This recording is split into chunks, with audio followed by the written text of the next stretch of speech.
जय जगन्नाथ नमस्कार welcome to RB teacher support मु राधा सार आपण सामने नुआ टॉपिक नुआ वीडियो आज टॉपिक एक्स कैडर शिक्षक शिक्षयित्री मानक पई खुशी खबर कौन रही खुशी खबर से संपर्क में डिटेल्स वीडियो रे आलोचना करा जायछि। वीडियो को शेष पर्यंत देखंतु। चैनल टी सब्सक्राइब करनथिले सब्सक्राइब करी नोटिफिकेशन बेल ऑन करंतु जा फल रे जेते बेले चैनल अपडेट वीडियो आसीबो प्रथमे नोटिफिकेशन ने आपनको सूचना मिल जिवो। वीडियो टी भल लागिले लाइक और शेयर करिया पई भूलिबे ना। एक्स कैडर शिक्षक शिक्षयित्री मानकर समस्या अनेक रही जो माने रिटायर्ड कर रिटायरमेंट बेनिफिट पाइबारे जो माने इन सर्विस डेथ कर परिवार को रिहाबिलिटेशन स्कीम बाबद केतेक जगह देखा जाइए ईएल पाइबारे ये सब जो असुविधा देखा दिए से संपर्क में यही चैनल रे मु दुई तीन वीडियो पूर्व देबे school and mass education department तरफ गोटे क्लारिफिकेशन चिठी आसी लेटर नंबर हूँ 12,994 से चिठी रे एक्स कैडर शिक्षक शिक्षयित्री मानकर रिटायरमेंट बेनिफिट पाइबारे जो बारंबार असुविधा देखा दउछि एवं क्लारिफिकेशन मगा जाउछि तल स्तर से बाबद रे क्लियर क्लारिफाई करा जाय कोन रहिछि से चिठी विषय रे आज डिटेल्स आमे आलोचना करबा एवं ताको बुझि नबा। आसंतु से चिठी को आलोचना करबा। Government of Odisha department of school and mass education letter number हूँ 12,994 डेट हूँ 7/5/2025 चिठी कले Shri Manoj Kumar Padhi special secretary to government चिठी करागला to the director elementary education Odisha Bhubaneswar.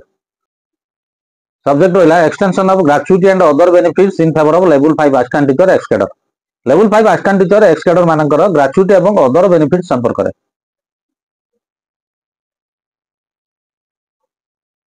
Sir, inviting a reference to your letter number 2385 date 6/2/25 on the subject cited above. I am directed to say that the department have extended NPS and GIS in the Gana Shikshaks who have been regularized as level 5 assistant teacher ex cadre throughout the state by letter number 13,034 date 11/6/2018 in consultation with finance department. आपनका चिठी अनुसार अवगत करा जाउछि कि finance department सहित consultation पर letter number 13,034 date 11/6/2018 सूचित करा जायछि level 5 assistant teacher ex cadre मानकर एनपीएस एवं जीआईएस अंतर्भुक्त करा दिबो। It is clarified mention in the said letter that once a person becomes a regular government servant he or she shall be guided by relevant rules and guidelines as in force of the date of government servant। जेतेबेले जने व्यक्ति regular government servant भाव में कार्य करे सेतेबेले सरकार जहाँ rules एवं guideline थाए ताहा लागू होई थाए।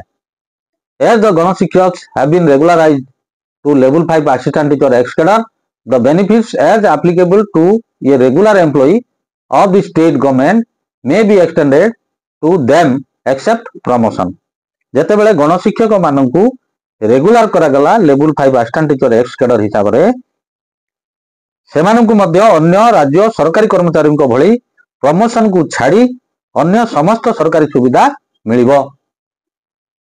Further as for para 3 of finance department memorandum number 32,618 date 10/10/2018 government of Odisha in finance department by resolution number 26,342 dated 7 September 2017 read with OM number 36,913 dated 14/12/2017 have extended the benefit of gratuity and death gratuity to the state government employees joining in regular service on or after 1/1/2005 who are covered under national pension system on the same terms and conditions as are applicable to the employees covered under Odisha Civil Service Pension Rule 1992।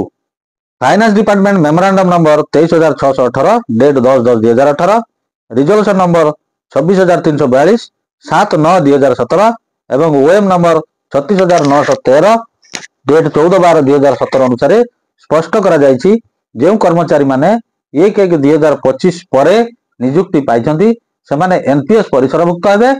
Gratuity एवं death gratuity सुविधा Odisha civil service OCS rule 1992 अनुसार पाइबे।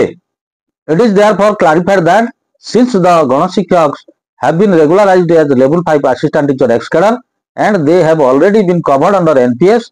The guidelines framed by the finance department is applicable for them and they are entitled to all the benefits as availed by a regular level 5A assistant teacher except promotion. It is requested not to seek any further clarification in this regard. तेणु clarification द्वारा स्पष्ट करागला गणशिक्षक माने level 5 assistant teacher ex cadre भाव में regular होइचंती एवं finance department guideline अनुसार NPS परिसरभुक्त अटंती। तेणु से माने अन्य लेवल 5 ए असिस्टेंट टीचर मानक भली समस्त सुविधा पाइबे केवल प्रमोशन को छाड़ी दे। आपण मानकू निर्देश दिया गला बारंबार ए संपर्क रे क्लारिफिकेशन मागिबार आवश्यकता नाही। ए चिठी स्पष्ट है level 5 assistant teacher ex cadre माने प्रमोशन को छाड़ी अन्य समस्त सरकारी सुविधा लेवल 5 ए असिस्टेंट टीचर माने पाउछंती। से समस्त सुविधा एक्स कैडर शिक्षक शिक्षयित्री माने पाइबे केवल प्रमोशन पाइबे नाही। तो ता मध्य रहउची कोन ना आपनकर रिटायर्ड कले रिटायरमेंट बेनिफिट ग्रेच्युटी रहउची अनयूटिलाइज लीव रहउची ये समस्त कथा आपण माने पाई परिबे। ता बाद रहउची रिहैबिलिटेशन असिस्टेंट स्कीम रे जदी जणे इन सर्विस समय रे डेथ हो जाउची ताको परिवार को मध्य चाकरी मिलिबो। ता सहित ईएल एवं मेडिकल अलाउंस जहां सब सुविधा अछि ओसीएस रूल 1992 अनुसार कैडर टीचर माने जो सब सुविधा पाउचंती समस्त सुविधा पाइबे केवल प्रमोशन को छाड़ दे। आशा करे वीडियो आपण माने इन्फॉर्मेटिव हेतु। चैनल टी सब्सक्राइब करनथिले सब्सक्राइब कर नोटिफिकेशन बेल ऑन करंतु जा फल चैनल रे जेतेबेला अपडेट वीडियो आसीबो प्रथमे नोटिफिकेशन रे आपन सुचना मिल जिवो। परवर्ती वीडियो पर्यंत रहउची नमस्कार। वंदे उत्कल जमन।